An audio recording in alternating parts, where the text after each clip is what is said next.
Hey everybody, it's Tony with Big T Bariatric, and I'm back at you with another video. Today it is the Ides of March, March 15th. I can't believe it's Wednesday already. This week is flying by. It seemed like it just started 10 minutes ago, but here we are halfway through. I hope you're having a great day so far. Today's my mom's birthday. She's turning 59 today. Just don't tell her that.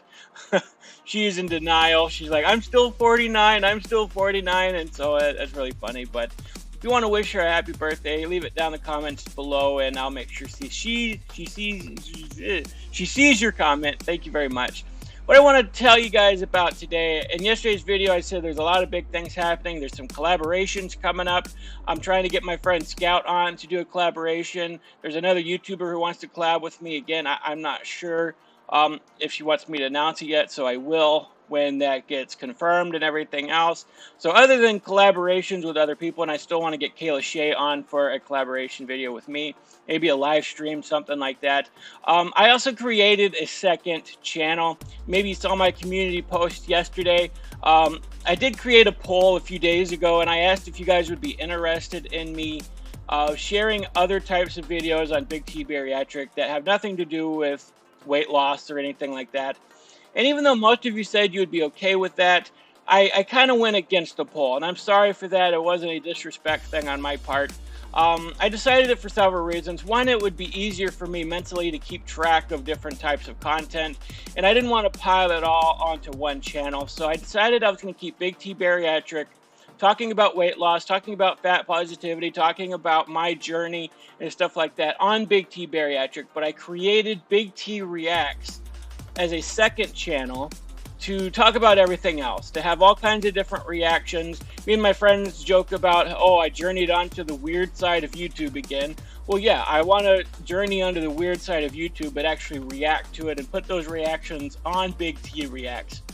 And so, again, I did that for two reasons. One, again, is to keep track of the content and not have two different types of content on one channel, but also to help me be able to do this full time, right? Like, that's the goal, that's the dream. This channel is growing so fast. You guys love my content and my reactions to things, and so I think if I had two channels and I was making content full time, making 2 videos a day, I could actually monetize that second channel and be doing pretty well, because I am struggling to find work right now. So I think that would be very helpful for me to have 2 monetized channels.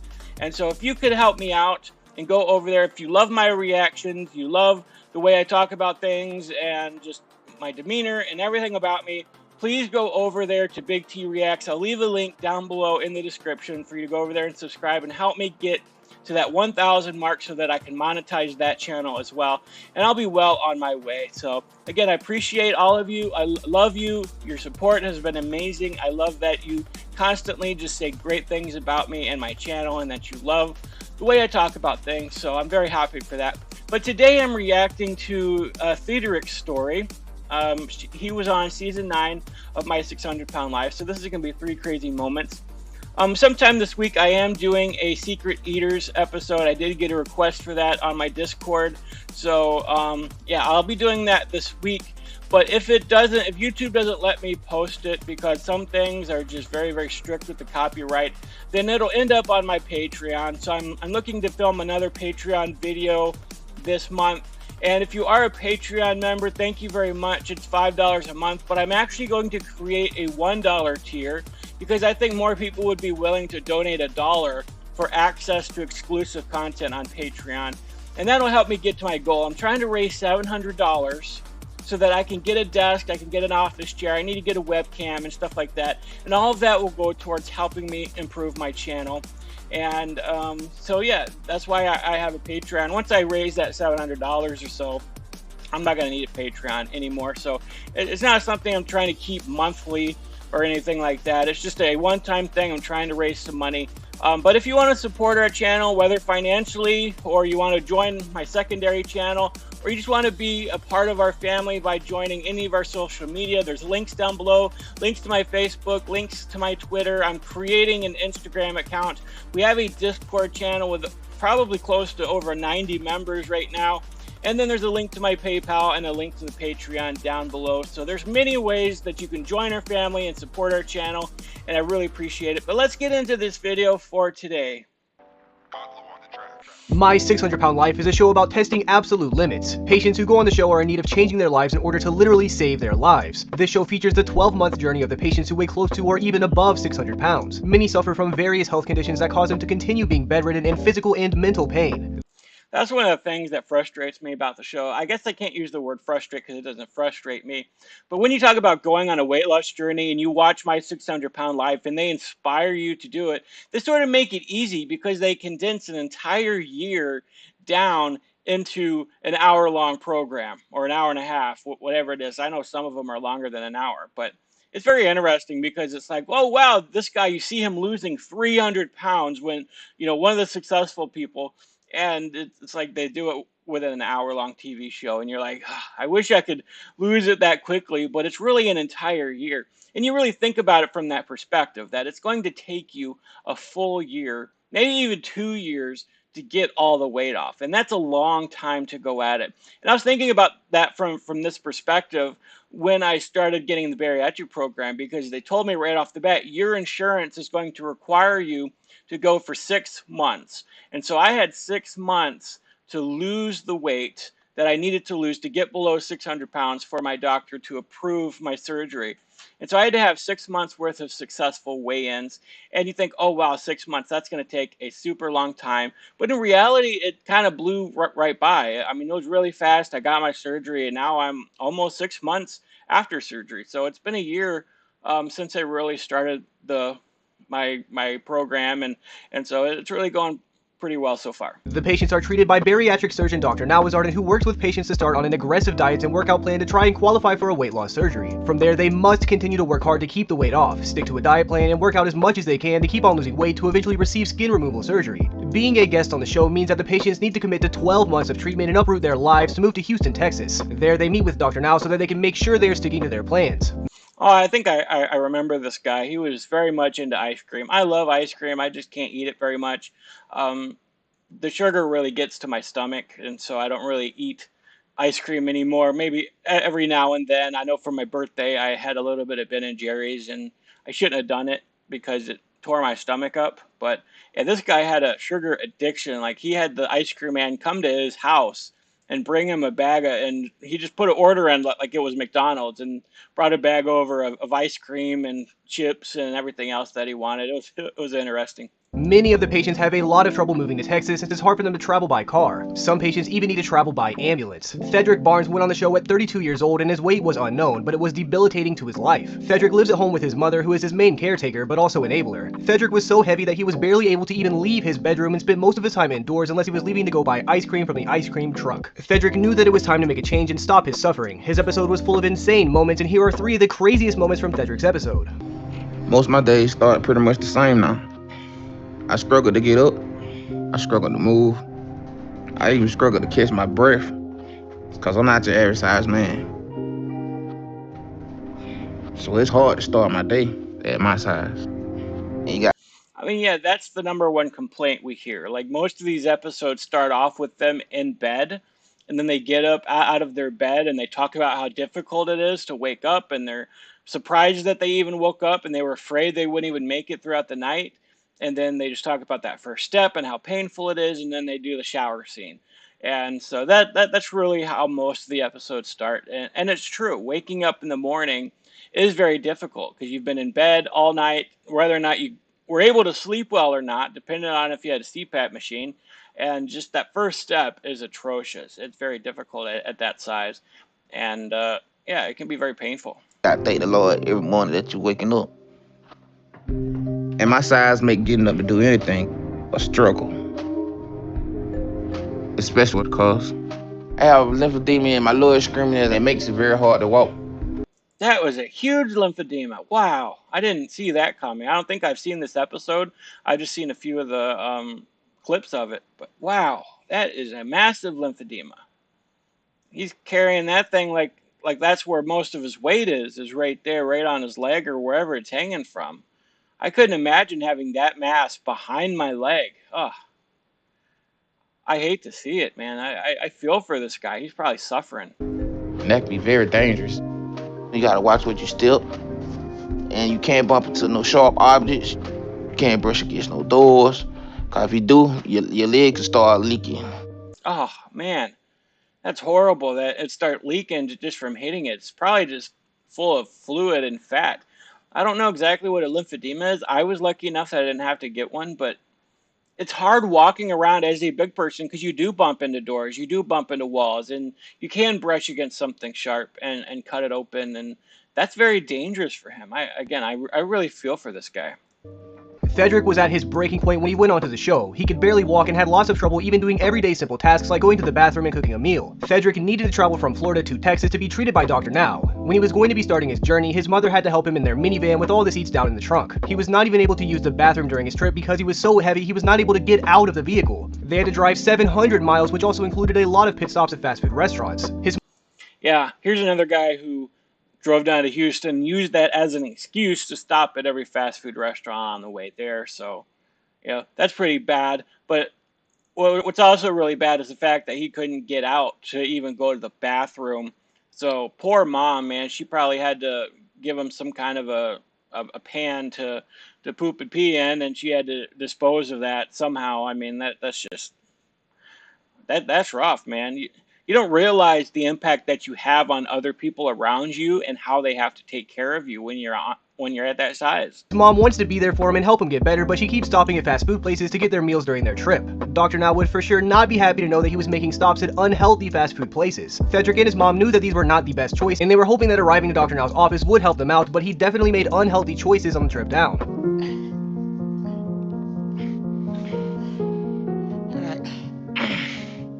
That shit too little? Me and my mom fixing to take a trip to Houston since I decided to go. I've been there before where I stretched my shirt out. Even now when I wear 9X shirts, like they're huge on me now. Like they're dresses. I mean, it's ridiculous. I've lost close to 170 pounds now. And so like all my shirts are huge on me, but my belly sometimes still hangs down below the bottom of the shirt because I do have skin now and my stomach hangs a little further because I've lost all this weight. So I'm excited for the day I can get skin surgery, let me tell you. But yeah, I've been there where I just have to stretch my shirt out because every time they would get washed, they would shrink up a little bit. And so I'd get frustrated, and I wouldn't even want my mom to wash my shirts because I'm like, I got it to the perfect length. It's worn in.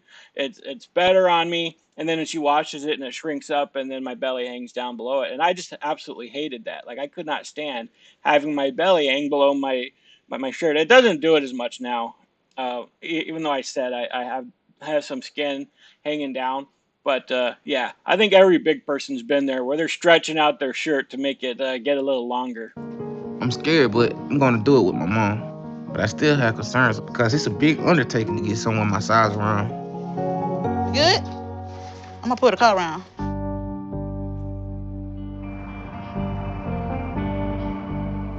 But I'm willing to make this attempt to get help. That actually happened to me when I came home from church.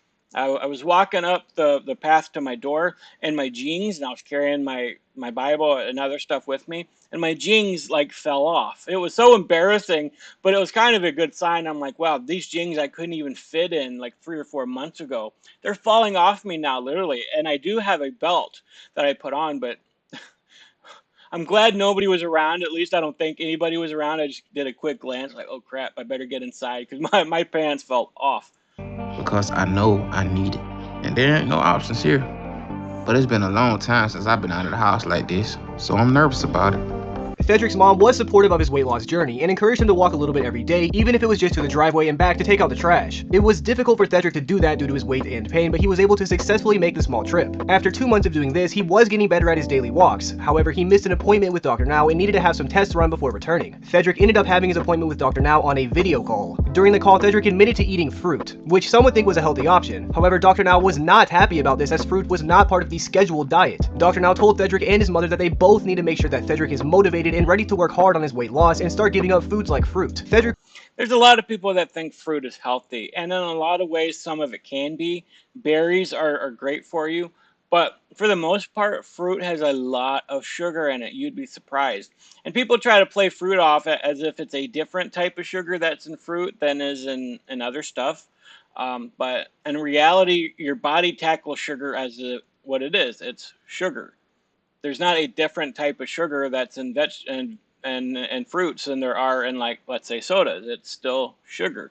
But what makes a difference is if there's fiber in the fruit, and that can sort of counteract some of the sugar that's in it. But there's a lot of people who go on diets and think, I'm just going to drink smoothies, and I'm going to get a juicer, and I'm going to do all that stuff and just drink fruit smoothies, and that's not going to help you. And I did try that before, and I just got massive headaches because the sugar would it wasn't nutritious enough, and it would give me massive headaches because of the sugar that's in it, and I didn't lose any weight. So if you're trying to lose weight, that's not the route to go, because sugar is sugar, and your body converts that sugar into fat. Was upset about this, but he was willing to do whatever it takes to get his weight down. Who'd have thought that fruit was not a good part of the diet? Pretty crazy. You got to lose inches. No way you gonna get them inches off. You got to get up and move to get them inches off. I get that a lot from people too. They're like, pretty crazy that you can't eat this or that. I mean, I still have people, they're like, well, why don't you eat fresh vegetables? When I did a day of, what I eat in a day videos, like, how come you're not eating fresh vegetables and stuff like that? It's like, I'm on a different diet than what you are. You can do all the research in the world about what you should be eating and how you should be eating it, and that's great. But once you have weight loss surgery, what you can eat is different.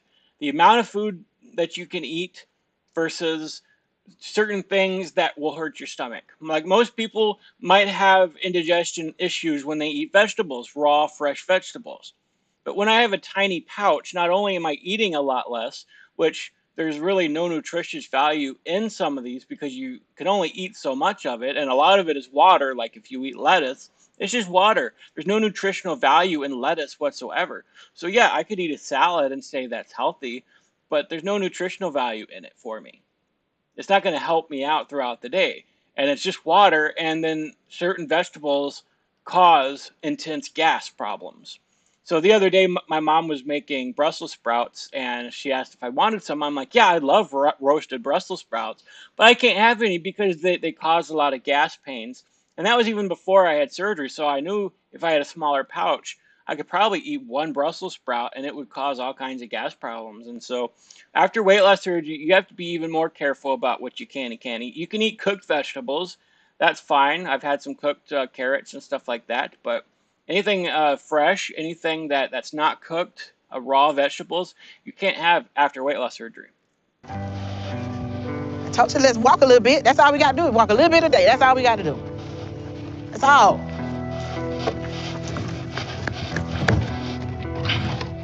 I can see that I'm making progress, because that's the most I've done in years. But this is a lot for me to handle. I just hope it leads me to get into the weight loss surgery. And doing this is all worth it. That's where it is right there. That's really great. I remember there's a dumpster outside of my house here where I live, not too far away. But I remember at my heaviest, I could walk there and just be super out of breath and not even able to walk back. Like, walking out to the trash was about as far as I can go. Now I could take the trash out. I could walk all the way out there, walk all the way back, and I'm not even out of breath. I mean, that's just how much weight impacts even your lungs. And that's one of the things a lot of people don't realize about being obese. Yeah, we have a huge gut and it weighs us down, but all that fat surrounds your lungs, and it's very, very difficult to breathe. And so some of these people, when they start walking like that, like, they almost feel like they're going to pass out because they can't catch their breath fast enough. That would eat 2 minutes. We're going to walk to the road tomorrow. Towards the end of Thederick's episode, him and his mother met with... But when you're at that point, though, the only thing you could think about is sitting back down. Like, you're out of breath, your back just hurts so bad. That's the only thing you could think about is, oh, I need to sit down, I need to sit down, I need to sit down. With a nutritionist, Jennifer, who broke down everything that Thederick was eating daily. He admitted that he loved eating potatoes, which are high in starch, which turns into sugar. Thederick and Elisa both have no idea that this was bad for Thederick. She basically admitted that eating pasta is no different from eating cookies. Thederick also admitted that he loves drinking That's true. People don't realize that. Like, certain refined carbs are just as bad as eating cookies. And they think, oh, wow, cookies are much worse. They got sugar in them. But starch turns into sugar. So it is the exact same thing. lemonade despite the sugar. Jennifer showed him that a large bottle of lemonade has the equivalent of almost a whole pound of sugar. Luckily, Jennifer was able to show Thederick how to make lemonade with water, lemon juice, and some sweetener. Thederick stated that the meeting with the nutritionist was both eye-opening and uncomfortable, but he is glad that he did it. While this moment was crazy, it helped Thederick learn more about his health and only made him work harder for the surgery. That's why I highly recommend, if you're going to go down this route and you're trying to lose weight, sit down with a dietitian. They will help you realize things that you had no idea about. An example, I guess I could say, is when I learned about pickles. I thought pickles were very healthy for me, and they would be a good snack. I love pickles. Not even the sweetened kind. I do love the little sweetened pickles, but even the regular pickles. And so I would eat like 2 or 3 pickles throughout the day, and I'm like, hey, this is a good snack. It fills me up or whatever. And then when I went to the dietitian now, and I was talking about how, the scale wasn't budging, even though I was doing great on my diet, and she told me about pickles. She said a serving size is not even a full pickle. It's like a fourth of a pickle, something like that. And it's because they're packed, so packed with salt. That's the pickling process, right? Is, the vinegar and the salt that they put into it. So a serving size of a pickle is not even a full pickle. It's like a fourth of a pickle. And there are thousands and thousands of milligrams of salt in that serving size. So if you're eating a full pickle, you're eating 4 servings of it, and the salt intake is astronomical. So she tells people, she said, I tell people all the time, do not eat pickles for that reason. They are so packed with salt, and they do not help you on your diet. Thederick continued to work hard and used these moments as motivation to lose more weight, as he needed to get to 615 pounds in order to qualify for the weight loss surgery. Thederick was really nervous that he would still not qualify for the surgery, being 3 pounds shy of his goal. However, Dr. Now was proud of Thederick and approved him for the weight loss surgery. He had to make sure that he stayed on track leading up to his surgery and was careful not to accidentally gain anything back. Dr. Now also commended Thederick's mom, who played a large role in Thederick's weight loss. Despite these moments in the episode that were crazy, Thederick was able to keep up the good work and move ahead for the weight loss surgery. It's really rare that Dr. Now's patients are able to easily lose weight and qualify for the surgery, but it's always happy when we get to see it. Well, both of you need to wake up to the reality of the situation. And the reality is you're not going to live a lot longer unless you lose a lot of weight right now. Thederick, did you get that? Yes. You say that, but so far I don't see a lot of action to show me that you're telling me the truth. And until I do, there's nothing we can do to really help you in the long term. I mean, it's really strange. You would think telling somebody that unless they change right now, you're going to die, would impact them so strongly that it would motivate them to change. They still struggle with making that change. I've told you guys, I've been told by doctors for decades that I would not make it to 40 if I kept up on that path. And when they say that, you're like, oh, wow, I got plenty of time till 40. I can lose the weight. And then before you know it, you completely forget about that, and you keep gaining weight, and struggling with your diet. And it's just horrible that even a threat of your morality is on the line here. Not your morality, your mortality is on the line here, that it still can't drive you. But apparently it helped Thederick get his butt in gear, and he was actually able to start losing the weight and get approved for surgery. So I'm proud of him for that. And good job on his mom for changing her behavior as well, from going from an enabler to someone who was helping motivate him to walk and to eat better. That choice is up to you. You understand that? Yeah. Okay, since you're at least making some progress, I'm going to give you another chance to lose 80 pounds over the next month. You think you can do that this time? Yes, sir. That's great. I'm glad that he ended up having a success story and got the surgery and all that. So anyways, I'll leave you guys for now. Leave a like, leave a comment. Let me know what you think about this video, and subscribe if you have not done so. And look out for my second video on Big T Reacts. That should be going up sometime today. And I hope you have a great rest of your day. I really appreciate you. God bless you.